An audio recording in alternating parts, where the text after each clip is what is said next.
Good evening and a very warm welcome to India Matters on Thursday night.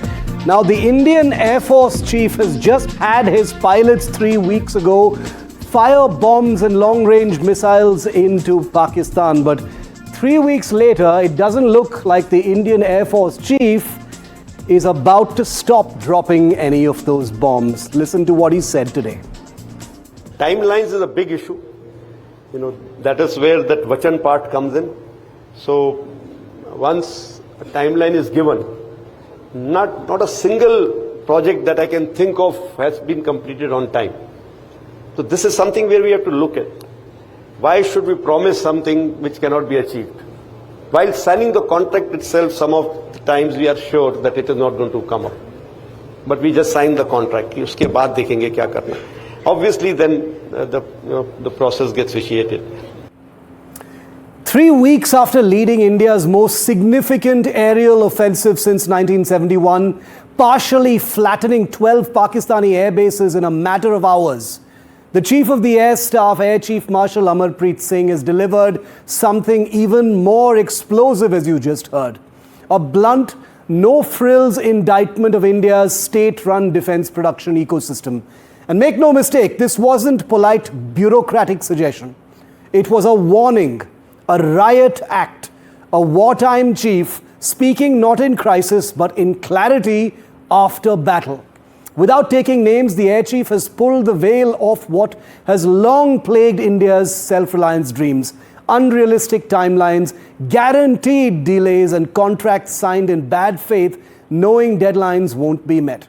He's speaking unmistakably about the Tejas program, the AMCA, both delayed in a swamp of promises and shifting deadlines.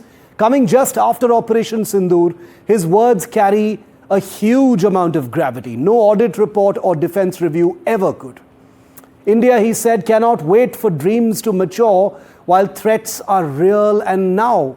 Wars don't wait. Pahalgam proved that. And if India is to punch hard, it needs weapons that don't just look good in brochures or models unveiled at the Aero Indias and Def Expos, but arrive on time in numbers and are combat ready. This, remember, is the same Air Force chief who has stood for Atmanirbharta, who's placed his bets on Indian industry. But his frustration is palpable, isn't it? He said not one single project that he can recall has met its promised deadline. Just think about those words 3 weeks after combat in Pakistan. Contracts are being signed with eyes wide open to certain failure and still being signed because the Air Force chief doesn't have a choice. That's not incompetence, that's institutional dishonesty in the face of our forces. When a wartime chief whose jets and missiles just made Pakistan tremble says the system is letting the military down, it should trigger sirens in every HAL and DRDO conference room tonight. If this man's voice doesn't jolt the system, nothing will. He isn't asking for miracles, he's asking for integrity, timelines that mean something, and for Indian industry to rise to the occasion. Anyone who thinks that this is a clarion call for imports couldn't be more wrong, because Air Chief Marshal AP Singh stands for Swadeshi self-reliance. He stands for the Tejas. All he is asking for are promises be kept. The tap on your shoulder is here, he said. This is your moment, he says. If you're unprepared, it's no longer a tragedy, it's a national liability. India fights hard, we've seen it, but it fights with one hand tied behind its back. That's the reality that we must face today, from the words of the Air Chief. And he has just told you who's tying that knot.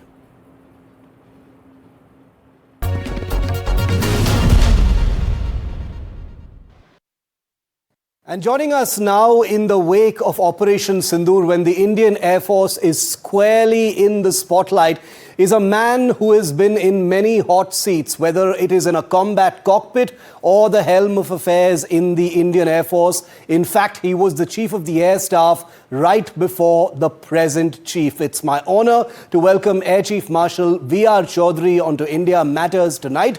Thank you very much, Air Chief Chaudhary, for your time. This is a time when The Air Force is front and center. Everyone is talking about Operation Sindur.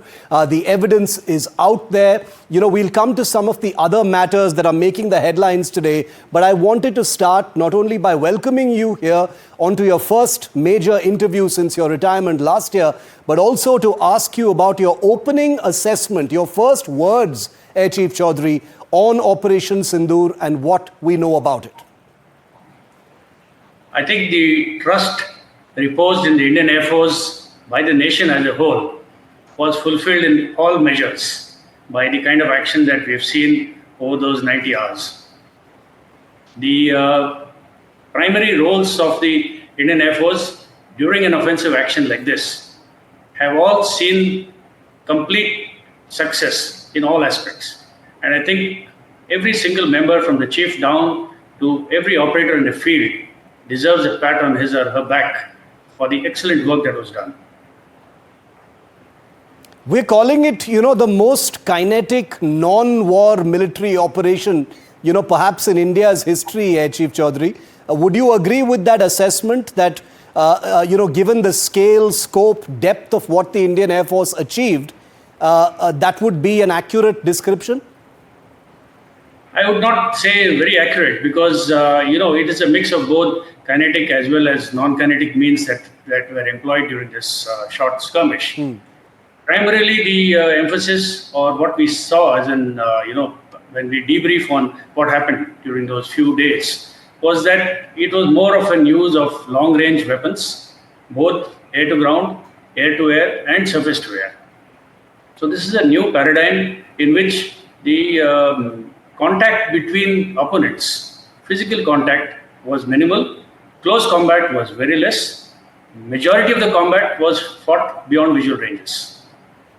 Talk to us a little bit about those long-range strikes, Air Chief Chaudhary, because, as we know, in peacetime, before conflict, before combat operations, the Air Force, including under you, is constantly practicing precisely for this kind of thing. You don't suddenly acquire this capability. And under your stewardship as well, I remember there were many firepower exercises where precisely this kind of thing, long-range offensive strikes, deep inside adversary territory, has been practiced again and again and again, sir.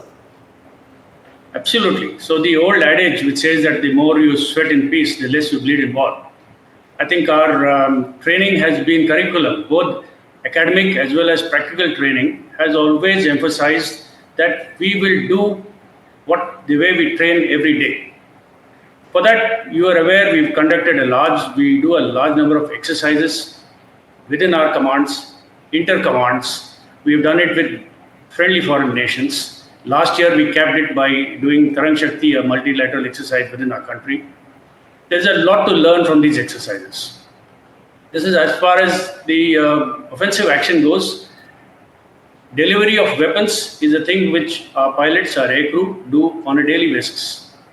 Some may not be live delivery. Some of it happens on simulators. But apart from carrying live weapons on a daily basis, we practice. The Air Force practices exactly what is going to happen in a conflict like this.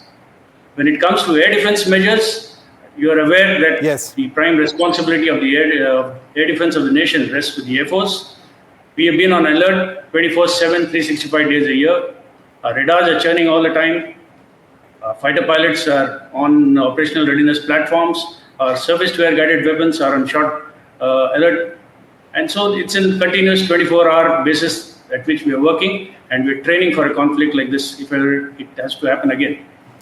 Air Chief Chaudhary, an interesting question that we've been getting from our viewers ever since pictures came out of the three chiefs in the war room during Operation Sindur has been, what are the chiefs talking about? What are they, who are they in touch with? What are they doing? Obviously, these are secret issues, they're classified issues, but can you explain to the public, in those hours and minutes, what would the chiefs be doing, specifically the Air Chief? I think the primary role of the Air Force in such a situation was targeting. Yeah. And for targeting, the first sine qua non is accurate intelligence. And after the delivery of the weapons, it is the bomb damage assessment. So it's a continuous loop that, you gather intelligence, you fire your weapons, you carry out bomb damage assessment, and then you reassess whether the target needs to be addressed once again or not. So probably this is the kind of thing which happens all the time in an operations room. Apart from that, the live air picture of the entire subcontinent is available, and through the help of the air defense commanders and the others there, they are made aware as to what the air situation, the air picture, overall air picture is. For example, the tracking of the civilian airline close to Lahore during the time of retaliatory fire, or closure of airspace, or something is monitored continuously in such ops rooms. The very interesting aspect, of course, of this particular operation, Chief Chaudhary, as you've no doubt seen, is the vast amounts of battle damage imagery that has been generated by independent satellites and observers of exactly what the Indian Air Force struck. This is not up for debate. We've seen these things mired in claims and counterclaims in the past, whether it was Balakot or earlier. This time it was there for the whole world to see. What did you make of that? Absolutely. You see the precision with which the Indian Air Force has struck the targets, the designated targets, the kind of damage they have done, and the capability to inflict such kind of damage if the need arises was shown to the whole world.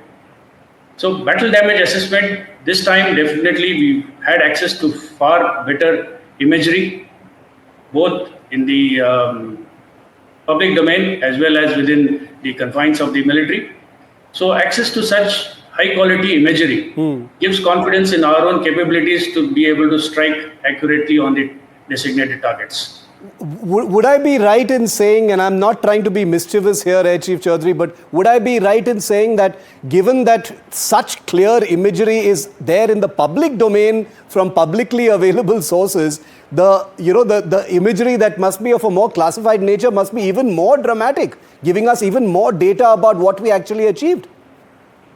Yes, definitely. Okay, clipped answer there. Okay, I'll move on to the next one, but I hear you loud and clear. The air defense that you talked about, Chief Chaudhary, was no small feat. Obviously the fighter aircraft, the strikes, the battle damage is what has become more visible and easily accessible. But the somewhat lesser sung heroes of this were the air defense units that did a stellar job in preventing any air intrusions, etc. We do know that the air defense shield in many ways reached a great measure of maturity under your stewardship of the Air Force. We saw the S-400s come in while you were there. Those saw combat action this time as well. Just give us a sense of how important this Agni Pariksha, as it were, was for our air defense network, sir, because it was tested to the hilt. Yeah, firstly, let me tell you that we will take no credit away from the air defense operators. Yeah. I think they did a stellar job. Their performance was just simply outstanding. Now, coming to the entire gamut of air defense and how we've grown over the ages. Firstly, of course, you are aware of the new systems that we inducted, like you just mentioned, the S-400 or the Amar SAM. At the lower level of the spectrum, we have inducted large number of counter-UAS systems, both hard kill as well as soft kill systems. And a very heartening thing to note is that most of these systems have been designed, developed and manufactured by small industries within our country. Yes. So this was a huge boost to the MSMEs, when we started buying off the shelf and helping them in designing and developing a large number of counter-UAS systems. So when you look at the whole spectrum of air defense, we need to defend against ballistic missiles down to small drones which are flying at 30 kmph maybe. So we cannot have one system that will meet all the requirements there. Correct. So the idea is to integrate all the available systems. And I think the integrated system has worked very well this time. Indeed, it has, and and you're right. Credit must go where it is due, and it must be a source of professional satisfaction to you also, Chief Chaudhary, that many of the decisions taken in the Air Force to invest in indigenous drone products and capabilities, both of an offensive nature as well as counter-drone measures. All of those were tested this time and they've come out with flying colors. How did you feel about that? Definitely, it's very heartening to see the way these systems were utilized, the way they were, like you said, Agni Pariksha, or they were actually tried out in real combat. Some of them probably were just inducted maybe just a few months ago. Yeah. And all of them have proved their worth. I think the Indian industry, the small scale, the MSMEs and the startups and all that, they really require a huge pat on the back for what they've come out with. Does this signal a new paradigm as far as drone warfare is concerned? Give us your reading of that, Air Chief Chaudhary, because not only did the Indian Air Defence Network, especially the lower level systems, handle vast amounts of swarming drone attacks from the Pakistan side, but Indian drones did manage to penetrate, it looks like, and cause damage in several places in POK as well as Pakistan-occupied Kashmir. It appears that the era of drone warfare, for which India had been watching from the sidelines so far, is very real for us now. It is, but still it has its limitations as of now. You see the amount of damage that a drone can inflict is quite minimal as compared to what a long-range standoff weapon can, as we've seen in this.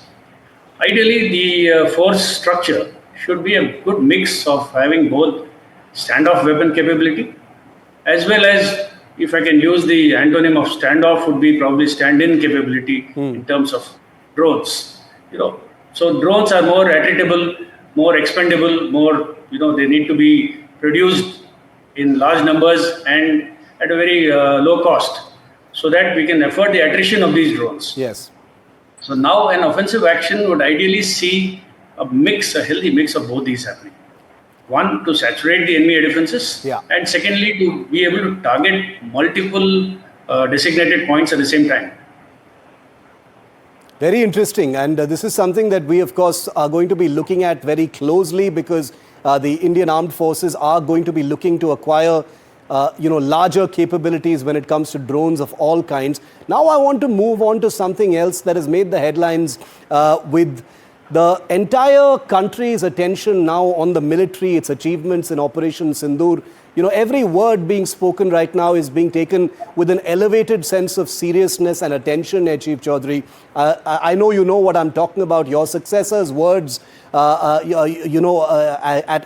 a function, a felicitation function today, have gone viral. I'm not going to ask you to, comment on a professional colleague's words, because I know you are way too professional for that as an Air Chief. But the reason why I bring it up is because you have said the same things and you've had the same concerns as well as the Chief, because these are things that occupy the Chief of the Air Staff and, perhaps keep him up at night as well. These are life and death issues. Unrealistic timelines, deals signed where things are delayed and don't deliver on time. One cannot help wondering, Air Chief Chaudhary, that 3 weeks after Operation Sindur, for this to be red flag sounds like a real alarm, because it is a serious issue, sir. Could you comment on that?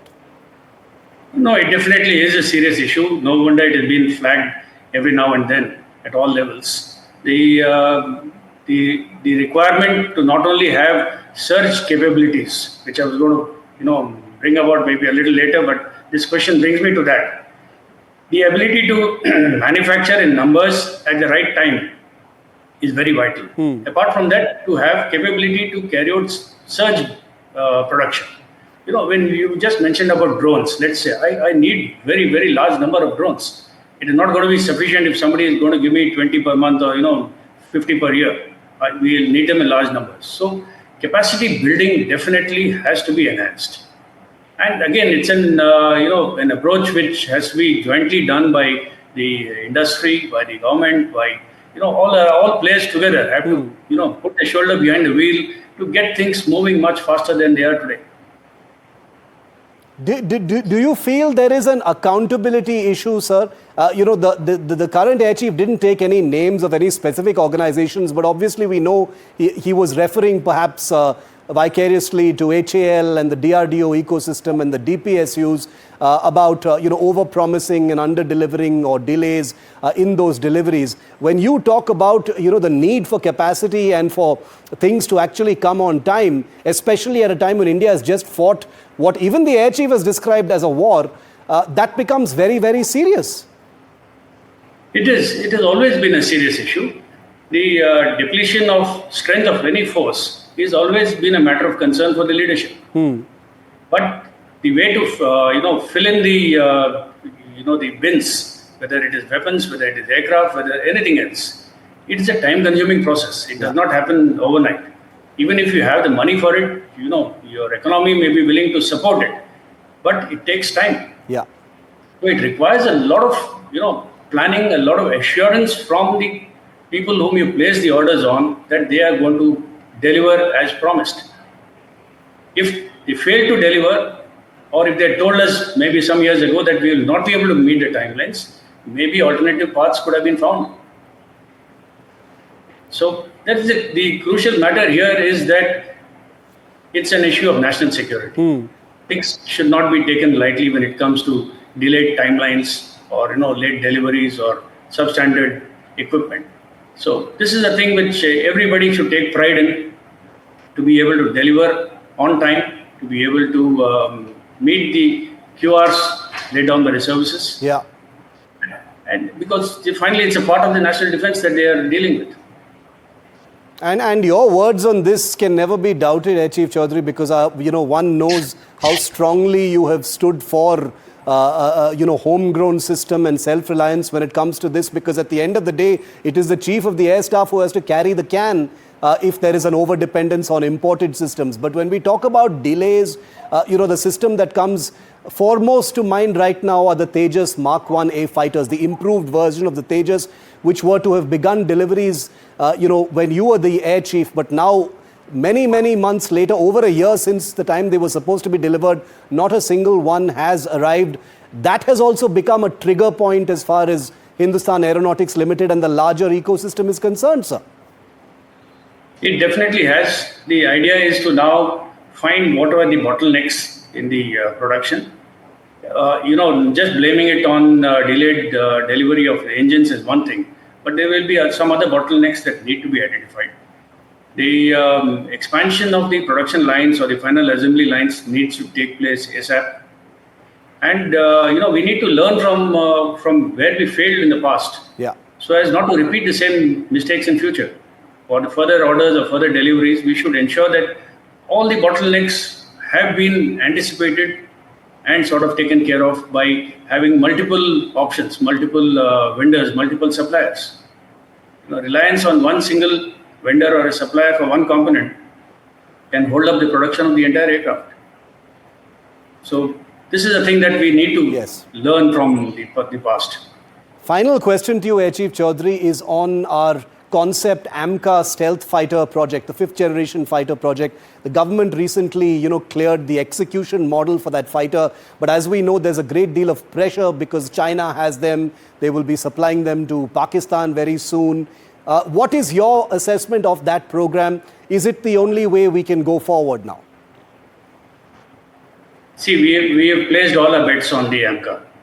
And I think yesterday we had Chief Marshal Baduria speaking at length on it. Yes. So we have reposed complete confidence in DRDO, ADA, and now, of course, the manufacturing is open to private industry as well. But we placed all our confidence in them. We said, okay, that we will, hold hands wherever required. Now the government has said that we will hold hands in terms of private players coming in. So I think now there should be no holdups in meeting the promised timelines for the deliveries of the prototypes at least. Yes. It's something we look forward to very deeply, and your words on these ultra serious matters will of course be taken with the wisdom and the seriousness they deserve. And I thank you for speaking to us here on India Matters and to our NDTV's millions of viewers in India and across the world. Our attention remains focused on this big story. Air Chief Marshal V.R. Chaudhary, a privilege, a pleasure. Thank you for your time. Thank you, sir. Thank you, Chief.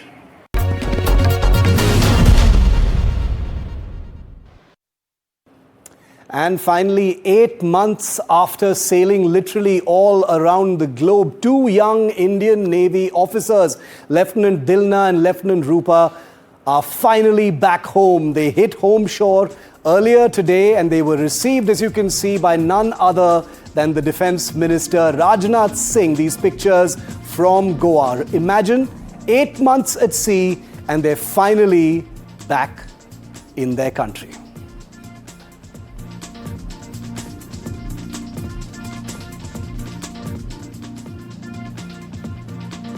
Imagine the amazing stories that these 2 young officers have to tell. We will bring you that, I promise you, on NDTV. Thanks for watching India Matters. The news continues on the other side.